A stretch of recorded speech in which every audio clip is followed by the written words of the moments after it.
The body was found at dawn in the lower gallery beneath the library, where banned theological writings were kept. The nun lay on the stone floor, contorted, with her joints twisted, her heart cut out and her face distorted by something that was not fear. The servants who discovered the remains said that her face seemed to be smiling. Her blood flowed into the mouth of an old well, long since bricked up but smelling of damp and iron. When the body was lifted, a clear puddle remained beneath it, in which floated a scrap of parchment, a fragment of a prayer written in the left hand, not in Latin, but in words that seemed to be Latin. Soon the senior physician of the Holy Palace ordered that both the parchment and the robe be burned. The nun herself was carried out through the back stairs so that none of the pilgrims would see the crimson marks on the shroud. Her name was Chiara. The official report of the Prefecture of Morals stated that Chiara had died of a sudden seizure.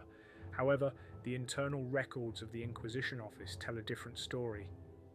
The death of a nun from the Dominican house has been discovered, distinguished by her ability to recite the Psalms from memory in a language she had not studied, interrogated twice during the second interrogation, refusal to eat, black blood, lips covered with sores, subsequent actions approved personally by the cardinal physician.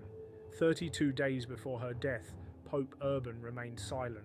He did not go out to the people, did not attend Vespers, and did not even receive a delegation from Savoy. His chambers in the Apostolic Palace exuded a persistent smell of incense, sour milk, and rancid fat. Rumours circulated that he refused to eat food not served by a certain nun. Her name was later crossed out of the monastery's records. Presumably it was the same Chiara. At the time of her death, the bishop's doctors had already noted signs of acute fever in the pontiff, swollen joints, redness of the mucous membranes, and frequent hallucinations. He ordered the psalms to be recited in reverse order, shouted at the priests that they were speaking to him with the voices of dead apostles, and asked for a fire to be lit in the chapel to prepare the flesh for purification. The Holy Father was old, but not yet so old as to lose his mind. Until summer he remained lucid, settled disputes, passed sentences, and personally witnessed the public execution of a Calvinist preacher from Reims. However, in August, convulsions began. His toes turned black and began to peel off. Doctors applied compresses of table salt, chamomile tincture, and bear fat. This was followed by bloodletting, 3 times a week by order of the pontiff himself. After the third procedure, his urine turned black, his stomach swelled up, and his skin became sticky like tar. His spiritual body is rotting, but his soul has not yet been released, wrote the doctor of the monastery of St. Sava in a secret report. It was then that Chiara was allowed to enter his chambers. Her name does not appear on the lists of nurses on duty, but a note has been preserved. At the request of the pontiff, sent from the Convent of Mercy, she says, prayers in an unfamiliar language, her hands do not tremble, her voice is not senile. The priest who observed her meal noted in his report, she did not lower her eyes before His Holiness, but looked through him as if at someone behind him. After 2 meetings, the pontiff ordered that only she be summoned. 4 days later, he signed a bull revoking the charges against the 3 women previously convicted of witchcraft. The secretary who opened the scroll noted, the letter is soaked with sweat and smells of iron. Meanwhile, security was tightened around the Pope's bedroom. The guards were reinforced on 2 levels. The doors were nailed shut from the inside, and only the bishop confessor, 3 lecturers, and her, the nun whose origins no one could explain, were allowed to enter. Those who tried to ask questions disappeared. Brother Guido was found hanged in the underground sacristy, and the clerk Martin was taken to Assisi due to mental disorder. According to rumours, Chiara herself did not eat, but always brought the pontiff a thick mixture in a clay bowl. Her fingers smelled of vinegar and scopolia root. An archival note found in the Medical Commission's records states, after 4 nights of interrupted sleep and screaming, the pontiff asked that she be allowed to remain at his bedside until dawn. In the morning, vomit mixed with blood and hair was found. A guard, who had been suspended from duty, gave testimony under oath. He thanked her in a whisper and kissed her fingers, although he could no longer smell anything or feel any pain. By that time, the skin on his feet had begun to peel off. His body gave off a foul odour that could not be masked by incense, vinegar, or burnt herbs. The windows were covered with cloth, flies crawled around the room, and several mice were found dead in bowls with uneaten food. A week before her death, Chiara disappeared. She was not found in the dungeons or in the monastery. Her father was already unconscious, and his convulsions intensified. He whispered indistinct fragments of prayers, tore the skin off his stomach with his fingernails, and begged not to put her in the oven until he knew her name. Chiara's body, found 2 days later, was mutilated, but her heart was missing. Officially, it had been eaten by animals. Unofficially, rumours among the servants claimed that it disappeared on the same day that His Holiness demanded that the last broth be brought to him from the hands of his sister. On the 6th day after Chiara's disappearance, the pontiff began to call her in a voice that even his closest servants did not recognise. He did not shout her name, but a phrase that sounded like a psalm, but in reverse order. None of the priests could confirm that it was indeed a text from the Holy Scriptures. By that time, his body had become immobile below the waist. The report of the Vatican's chief physician noted, circulation has stopped in the lower limbs, there is a smell of decay, and the skin on the abdomen is blistering as if from a severe burn. Despite this, he remained conscious. Moreover, his eyes did not close for a moment. Glassy and inflamed, they seemed to be staring at an empty corner of the room where no one dared to look. Several servants reported seeing a figure covered with a shroud and without a face there during the night.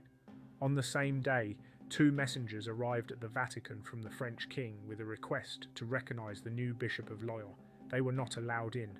The papal chamberlain reported, "His Holiness does not speak or eat. His lips are stuck together, his tongue is cracked, but he continues to look as if he hears everything."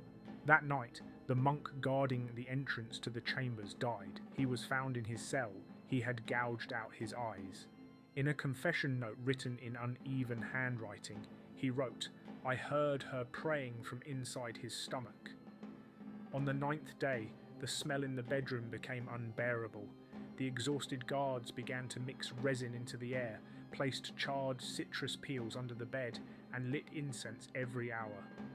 Nevertheless, the foul-smelling slime continued to drip from the edge of the bed. Stains the colour of rusted iron appeared on the sheets. The Pope began to moan. He uttered short names, not those of cardinals or apostles, but of women. None of those living at court recognised them. One of the secretaries muttered, "These are the names of the wives of prophets who are not in the canon." Stains resembling burns appeared on the pontiff's face. Red furrows ran from his temples to his neck, and his gums swelled so much that he began to bleed with every word. By the end of the week, the cardinals convened a secret council. It was decided to begin preparations for the announcement of a serious illness. This meant that negotiations about a successor might be necessary. However, no one knew who could approach the body without suffocating. Then, the former physician of the Inquisition, retired Brother Gregorio, who had served under the previous pontiff, was summoned. He arrived at dawn, bringing with him opium, several bags of bandages, thistle tincture, and a bag of notes on organ damage from the accursed breath. His diary has been partially preserved. He is not sleeping, but his heart is beating too slowly. His blood is thick as tar. I burned one of his pyjamas, and it smoked without fire. On his tongue is a mark that looks like a lily, but with a crack in the centre. It may be a bite mark. Access to the chambers was strictly restricted. Guards stood in pairs, changing shifts no more than every 2 hours. One young servant had his finger cut off for breaking the rules. He tried to touch the remains of the bowl from which the pontiff had last drunk. In the room where Chiara had been, there were now vessels of water and cruciform mirrors, by order of the archdeacon, to reflect her image if she returns. The Pope continued to call for her, sometimes with moans, sometimes with a distinct whisper that, according to witnesses, could be heard even through closed doors. Once he raised himself up on his elbows for a moment and whispered, "Come back. I haven't finished eating you yet." Reports compiled after his death indicate that his tongue had tripled in size and was torn. His sublingual glands turned into a dark mass. His neck began to separate from his torso, not externally, but to the touch. As the doctors wrote, it was as if the connection between his head and chest had disappeared, although the skin was not torn. He asked for psalms to be read, but not in the order approved by the church, but in the sequence written down by an unknown woman. Later, the same sequence was found in manuscripts confiscated from burned witches in Lombardy at the end of the last century. On the 11th day after Chiara's disappearance, the pontiff lay motionless. His hands were stiff, his nails blackened, and pus oozed from his nose and ears. He no longer spoke, only breathed, hoarsely, slowly. At times he would stop breathing for a whole minute. Then the guards would start praying, thinking he was dead, but he would suddenly gasp for air as if he had just jumped out of the depths. One cardinal said, "It's as if he's drowning in his own body and can't swim." The temperature in the interrogation room, set up in the lower corridors of the monastery of St. Clare, remained unchanged. The stone vaults absorbed the blood and screams without a trace, leaving only a dull, clammy cold. The girl's breathing became laboured after the first week. Her body was rapidly wasting away, her bones protruding from under her skin, her wrists losing sensation from the straps, and her nails turning black after the second immersion in a barrel of ice water. Every evening she was raised only halfway on the rack, her tendons stretched but not torn so as not to damage her voice. It was her voice, as Vicar Salvi in one of his internal messages to Bishop Tarraso claimed, that posed the greatest threat. The girl not only reproduces the texts of prayers accurately, but dares to correct their Latin punctuation. Apparently, she knows grammar and syntax. This has never happened under any pontificate. It must be recognised as heresy. The testimony gathered from the nuns of the convent was contradictory. Some said that the girl prayed at night in a language unknown to them, but sounding like the language of ancient accursed hymns. One of the servants swore that she heard the prisoner whispering Latin phrases at night, addressed not to God, but to the light outside the church. The report of the Inquisitor Angelo Del Ricci notes, at the moment of bloodletting, the girl read a passage from the Psalms, omitting the name of the Almighty and replacing it with her own words, "You who judge." Such a substitution is contrary to dogma and testifies to a personal interpretation of the sacred text. Her condition deteriorated with each passing day.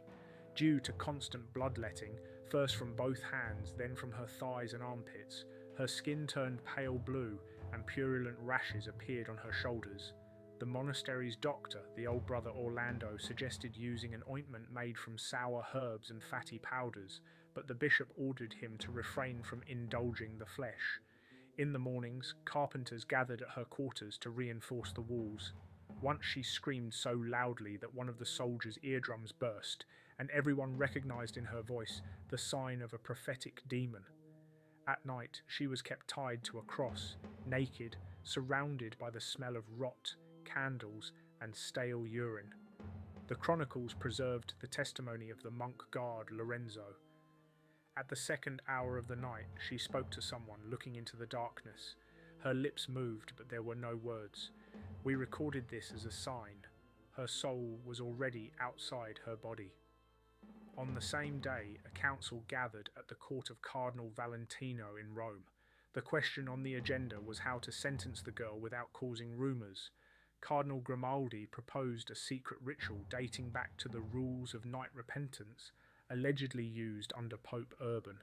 Those present agreed the heart should be removed and fed to a circle of silence to prevent the name from spreading.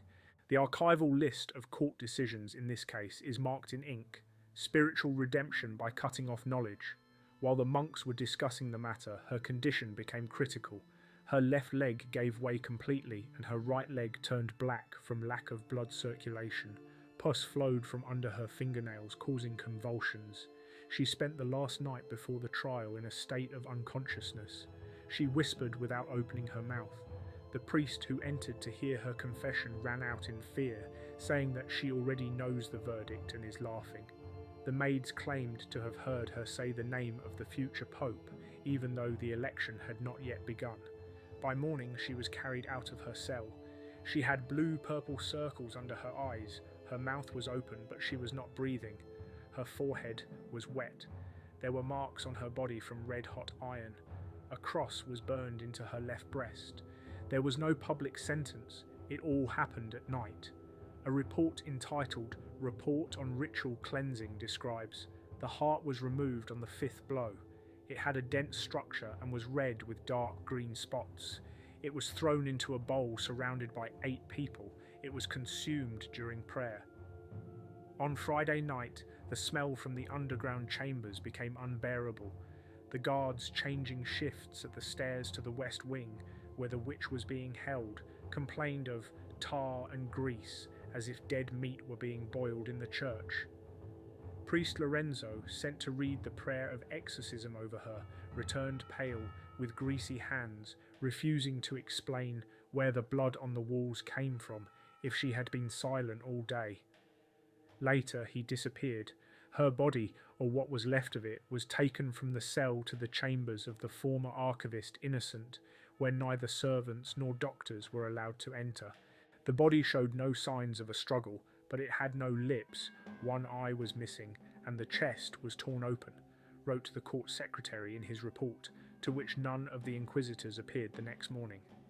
According to the palace cleaner, the room was saturated with iron and fat, as if a calf had been butchered there and the liver had been left behind. The stains on the floor could not be washed off even with sand and vinegar. The doctors called to perform the autopsy initially refused to enter the room.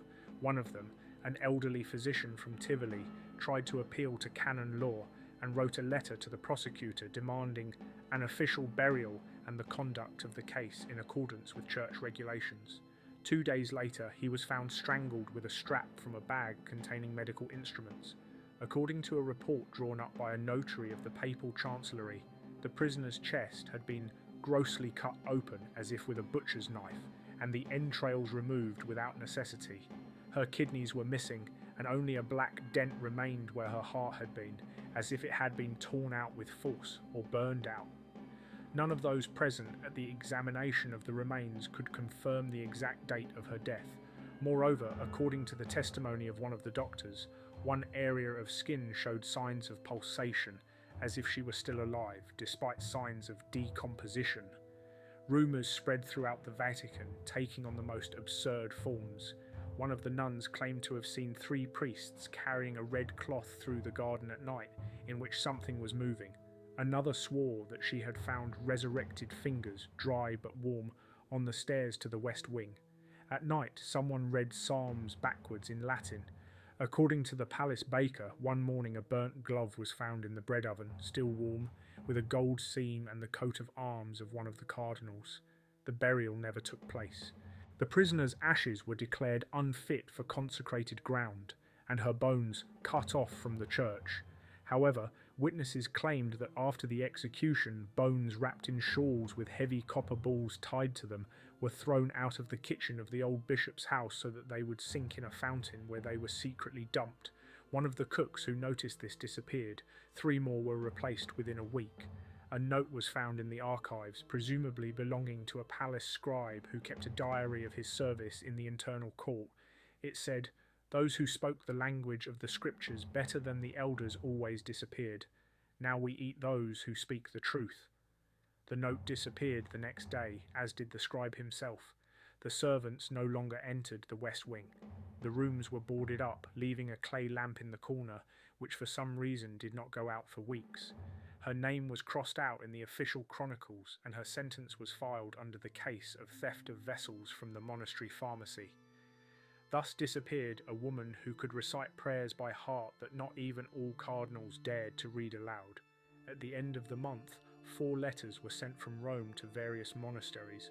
All of them contained the same order: destroy or confiscate all copies of the psalm translations written by women, especially those written under the names Agnes, Beata or Lucia.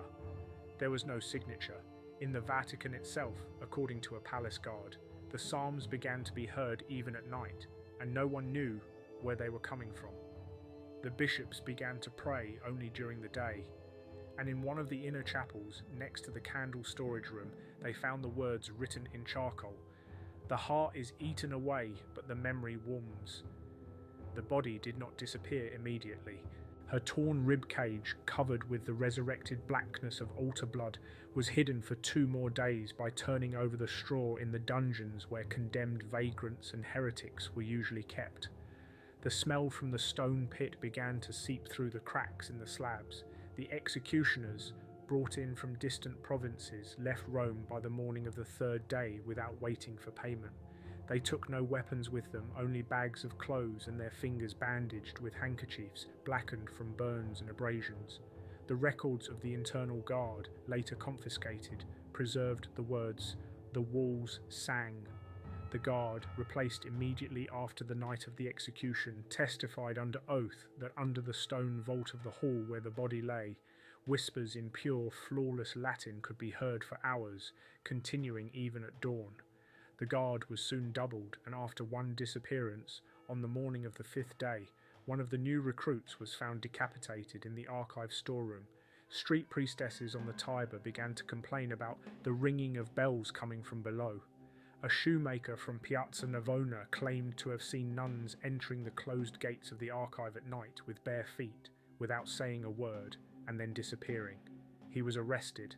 A day later, he hanged himself in his cell using a thread from his belt. On the 7th night after the execution, the body was transferred to a crypt under the monastery garden. The cremation report was drawn up in violation of 7 points. The name was not indicated, the organs were not described, and no witnesses were registered. No funeral service was held. Nevertheless, a handwritten note was preserved in the monastery archives. The heart was removed intact. The blood thickened immediately. No traces of poison were found. The flesh prayed until the last beat. When Sister Margherita, who served in the pharmacy wing, learned of the disappearance, she tried to tell the other nuns that the woman whose name was no longer spoken had no pupils at the moment of death, and that a piece of bread with a spell written on it lay on her lips. But 12 hours later, Sister Margherita fell into an uninterrupted liturgy, beginning to sing prayers that none of the living knew. She was isolated and transferred to a convent under the control of a commission for the preservation of virgin vows. At the same time, the Roman bishop gathered his confidants in the lower hall of the congregation. Part of the meeting's transcript has been preserved. They discussed who had allowed a literate woman to appear in the vicinity of the convent. Soon, part of the archives related to the convent's confessions were burned. Several key pieces of correspondence with distant parishes and Jesuit schools disappeared. The report of the ambassador to Ciénaga states, "Rumours are alarming. They say that the woman who was killed knew the names of the fallen and prayed in their language. There is fear in the Vatican. Silence reigns in the streets. Her death is not the end, but the beginning of something that has not yet been named." At the insistence of a cardinal from Spain, a secret ceremony of sealing the altar was performed. During the ceremony, the crosses bearing the body of Christ were covered with cloth, and all the images on the walls were turned to face the wall. The candles were not lit for 3 days. Meanwhile, the monastery where everything happened completely stopped accepting new novices. 4 employees disappeared. One of the senior confessors, Father Sergio, was found in his cell, covered in vinegar and yellow ointment, his body covered in sores, his tongue torn out. The document stated natural death from heat and loneliness. The monastery archives were sealed. Rumours leaked from those who were still allowed into the inner circles. The girl's heart, cut out during the ritual, had not been burned. It was placed in a vessel and taken to a secret room. The assumption that it was tasted by the elders, as one of the prelates indicated, was not confirmed, but neither was it refuted. The last lines of the 5th part are an ominous calm before the chaos that is building up. A servant who brought food to the lower chambers confessed that he saw the door, which was locked with 7 bolts, being opened from the inside. He ran away. A day later, he was caught and thrown into a well. and the keys to those bolts, they say, are now carried by a man whose face no one has seen, but whose voice sounds like an ancient prayer. 8 hours after a nun named Chiara fell dead on the marble floor of the crypt, a deafening, sticky silence fell over the Vatican. Brother Gregorio, who had been assigned to watch over her body, ordered that the remains be secretly taken to the servants' burial vault, where the bodies of those who were not worthy of a coffin were kept. Protocol had been violated. Her name did not appear in the register of the dead that day. A day after Chiara's death, rumours began to spread. First that a woman from the convent of St. Cecilia had disappeared, then that she had been summoned to the Pope and had not returned.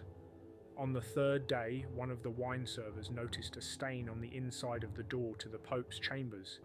Dark brown and trembling in the draught, it did not disappear, despite being scrubbed with vinegar. 2 gatekeepers claimed that at night they heard whispers, as if someone was praying inside the locked chapel where Mass had not been celebrated for a week. The Pope stopped appearing in public. His chair remained empty at evening services. Doctors explained his silence as the severity of fasting and internal purification.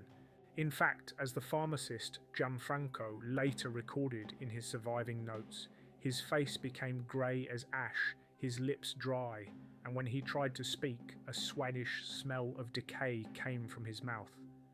Chiara's heart, delivered in a sealed vessel, disappeared. According to Vincenzo's servant, the vessel was handed over to a monk from Cardinal Rotelli's entourage and taken down to the library cellars. When investigators from the Holy Office wanted to verify these words a month later, they found neither the vessel nor the body, nor even a description of the incident in the records. Everything had been cleared away. The Pope lived for another 20 days. During that time, he no longer recognized the bishops. In the morning, he was found dressed as a confessor, whispering to dead sinners by the wall. Only 2 people were allowed to approach him, a blind monk who read psalms and a nameless woman wrapped in a black veil that reeked of blood. Her origin remained unknown. Some said that it was the spirit of the late Chiara who had returned to fulfill the will of God. Others claimed that it was the daughter of an apothecary associated with a secret brotherhood that was plotting to poison him. On the night before his death, he cried out. His voice could be heard even in the kitchen. The inner chambers were locked, but the cries did not stop. When the door was opened in the morning, my father was lying in his own excrement, his fingernails dug into his palms, his skin covered with ulcers and black spots. One eye had popped out and dried on his cheek, his stomach was swollen, and fluid was dripping from his mouth. Dr. Ranieri made a note. The liver is exhausted, the spleen is decomposed, the intestines smell like wet wool. This was the wording used in the report to the cardinals. Unofficially, as one of the brothers later admitted, his intestines had turned into a bubbling slurry that could not be removed without destroying the body. Embalming was postponed. When it was finally begun, the internal organs spread across the fingers, unable to be held with forceps. One of the disciples tore out a piece of kidney along with a fragment of intestine. Everything was pale, softened and covered with mould spots. The body smelled of boiled fat. It was said that the entire room was flooded with resin and spices, but neither incense nor myrrh could drown out the stench emanating from the corpse. The funeral took place without a public mass. The coffin was lowered into the crypt in the middle of the night. Part of the guard was replaced. Cardinal Rotelli left for Savoy, leaving letters with instructions. Later, when the documents surface, it will become clear that in them he recommended destroying all records relating to the nun's case. Her heart was never found. Servants claimed that it had been burned. One witness testified under oath. The heart was boiled in wine, and the pontiff himself ordered that it be presented in a silver cup in the name of supreme forgiveness. After his death, a schism began in the Vatican. Some cardinals demanded an immediate council and investigation. Others demanded that all traces be destroyed. Several nuns from St. Cecilia's disappeared. The church ordered the convent to be disbanded. The place where Chiara lived was flooded with lime. The doors were bricked up. 3 months later, a brief mention appeared in a treatise by the anatomist Bartolomeo. The heart of the martyr, which possessed forbidden speech, was sacrificed, but did not purify the temple. The corpse decomposed not according to the laws of mercy, but according to the dictates of wrath. This paragraph was cut from all subsequent copies, but it remained in one of the manuscripts found in the Abbey of Monte Cassino. People brought flowers to the closed monastery. At night, candles were lit there. It was said that in the silence, a woman's voice could be heard reading a prayer in a language forbidden to women.